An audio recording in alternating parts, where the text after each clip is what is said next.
While the cold hand of the shadow touched Amir's shoulder, he felt as if time had stopped. The room was dark, except for the moonlight sneaking through the window, revealing dust dancing in the air. The shadow now stood before him, its features slowly changing from frightening to sorrowful. "Why do you look sad?" Amir asked in a soft voice. The shadow replied with a voice like the wind. "I am sad because you do not remember me, Amir. I am not here to take you, but to remind you of who you were." Memories began to flood Amir's mind, memories of a past life where he was a great pharaoh, a life filled with power and wealth, but also betrayal and sorrow.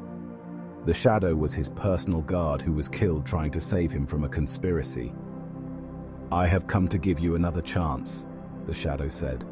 "A chance to right the wrongs you committed." Tears welled up in Amir's eyes. He felt remorse for the actions he had taken in his past life. The shadow stood and extended its hand toward Amir, holding an ankh, a necklace of pure gold studded with precious stones. "Take this," the shadow said. "It is a symbol of power and protection. Use it to achieve justice and peace in your new life." Amir took the ankh and felt energy flowing through his body. He now knew what he had to do. He bid farewell to the shadow and left the house, determined to use the second chance he was given to become a better man. As the shadow faded into the coming dawn, a new journey began for Amir, a journey filled with hope and change.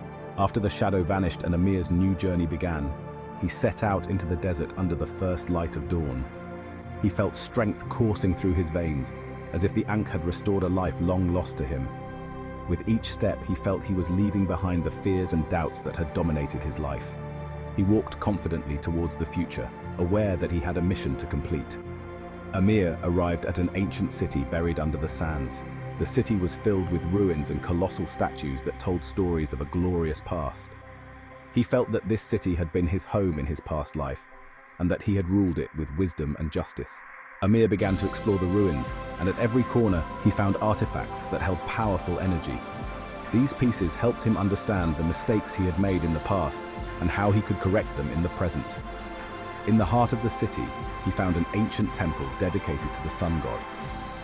Inside the temple, there was an altar adorned with hieroglyphs that told the story of a pharaoh who became a spirit to protect his people from darkness. Amir realized that he was that pharaoh, and that he had returned to complete his mission. He stood before the altar and raised the ankh high, and with that, the sun began to rise and fill the temple with warm light. He felt connected to the earth and sky, and that he was part of an endless cycle of life. Thus, Amir began his journey to become the protector of the ancient city, using the wisdom he had gained from his past life and the power granted to him by the ankh. And with each passing day, he became stronger and wiser, committed to protecting the land that was once his home and his people.